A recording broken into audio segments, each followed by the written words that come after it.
the dangers of archival films is when they become anecdotal, you know, when people are really good at telling stories, and they're kind of funny stories, and they're very kind of engaging, but they're problematic in terms of the story of the overall film. So, for example, within Greenpeace, there was, you know, a lot of sort of myths, if you like, about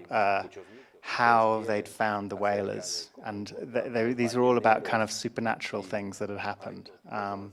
and how kind of nature had helped them. One guy said he'd got naked at the front of the boat and covered himself in blue paint and called the whales back to the boat, and that the whole pod of whales had turned around, and they'd been followed by the Russians because their boat wasn't as fast as the Russians, so that was the only way that they could get in between the Russians and the whale. And then there were various other stories, and so I mean, I'll show you a couple of examples of just one where you had to make quite harsh choices about what to use, and that choice is made really on the fact that this is one beat in the story, this is one scene, and you can't double beat it. You can't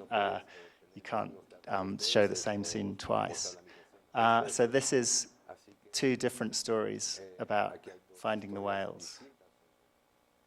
So, you know, and we also had kind of material, you know, where there's that fantastic shot in there where Carly is sitting next to Bob as he's throwing the I Ching, and she's just looking really skeptical. So